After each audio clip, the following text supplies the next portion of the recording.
Bien, en esta ocasión vamos a hablar acerca del llamamiento de Eliseo. El llamamiento de Eliseo tiene algunas características muy interesantes que quiero resaltar rápidamente con todos ustedes. Esa lectura la encontramos nosotros en el libro de Primera Reyes, capítulo 19, del versículo 19 al 21. No lo voy a leer, ustedes pueden leerlo después en su casa o a donde quiera que estén. Pero solo voy a narrar las circunstancias en cuanto al llamado de Eliseo. Así como uno lee ese texto bíblico, la impresión que da es que Eliseo era parte de una familia muy próspera, de agricultores muy prósperos, que sembraban y habían crecido. Se nota que habían crecido, porque dice la Escritura de que cuando Elías pasó por ahí, estaban 12 yuntas de bueyes haciendo la labor de sembradillo, y Eliseo precisamente tenía la última de ellas, todo bajo la dirección de su padre. En esas circunstancias estaba cuando dice que pasó Elías y le tiró su manto en atención a decirle: aquí está tu llamado, quiero que me acompañes. Eliseo comprendió el mensaje, no había muchas palabras que decir. Entonces viene, deja el arado, los bueyes con el que estaba arando la tierra para sembrar, se dirige a Elías y le dice: mira, dame chance al menos, le dice, de despedirme de mis padres. Entonces viene Elías y en el texto bíblico dice que le dice: ve, haz lo que vas a hacer. Pero realmente del original hay una acotación en la Nueva Versión Internacional que dice que le dijo: sí, ve, pero no olvides lo que te acabo de proponer, lo que te acabo de decir. En otras palabras, no olvides el llamamiento que Dios a través de mi persona te ha hecho. Y en efecto, dice que Eliseo regresó, se despidió de su familia, pero hizo algo más, lo cual nos corrobora de que realmente ellos eran los dueños de aquella empresa agrícola próspera. Y es que dice que del arado que a él le correspondía lo despedazó, hizo un altar, mató a los bueyes que estaba ahí, los asó y los repartió entre las personas para que se los comieran, a manera de haber armado un altar, y luego después siguió a Elías. ¿Pero qué significaba seguir a Elías? Significaba que de un día para otro, fíjense bien, de ser el hijo del dueño de la empresa próspera agrícola, de repente se encuentra sirviendo o siendo el siervo de un personaje, ¿verdad?, que en ese momento todo el mundo conocía como era el profeta Elías. Y estuvo dispuesto a eso, pero todo ¿debido a qué? Porque comprendió el llamado de Dios que tenía para él. Dios tiene un llamado para todos nosotros, nos guste o no. Dios no nos salvó solo para tenernos de adorno, o sencillamente para decir: miren, este era terrible, ahora lo salvé y ya.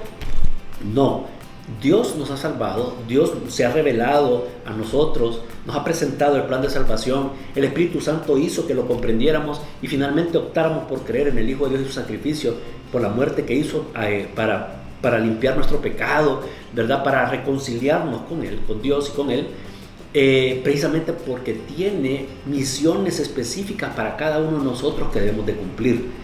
Cada uno de ustedes, como este servidor, como todos los hermanos en Cristo que conocemos, tiene Dios una misión específica, tiene un llamado específico que debe de cumplir.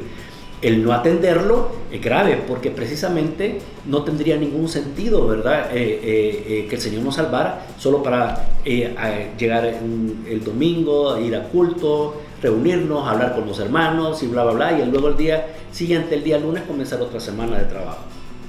No tendría ningún sentido, sino que necesitamos saber cuál es nuestro llamado. Primero. En segundo lugar, una vez sepamos nuestro llamado, pero antes, ¿cómo voy a saber mi llamado? Pues sencillamente preguntándoselo al Señor. Señor, ¿qué tienes para mí? Quiero decir que eso se facilita precisamente porque el llamado de Dios es compatible con nuestras propias habilidades naturales que Dios nos dejó. Y ya cada quien sabrá cuáles son sus habilidades naturales. Y entonces, a partir de ahí, el Señor hará encajar su llamado, ¿verdad?, nos facilita el camino para aceptar su llamado. Una vez sepamos cuál es el llamado, entonces es de ejercerlo, tomar la decisión de ejercerlo, asumir la responsabilidad de ejercerlo en donde nos toque y lo que nos toque hacer. Pero esa responsabilidad solamente la vamos a asumir cuando estemos plenamente conscientes y tomemos la decisión como lo hizo Eliseo.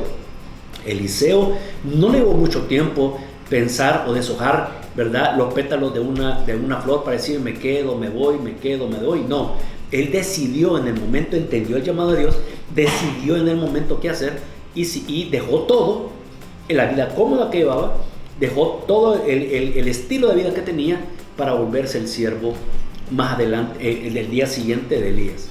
Quiero decir que una vez eso ocurrió, ¿cuál fue el resultado? Eliseo fue uno de los profetas más grandes que ha tenido el Antiguo Testamento, sobre todo en temas de milagros. Es más, logró pedirle algo a Eliseo en el momento, justo cuando el Señor se lo llevó a Elías, en el sentido de que Dios le diera una doble porción del poder que tenía Elías. Y se le concedió cuando vio precisamente cuando un carro de fuego se llevó a Elías hacia el Señor.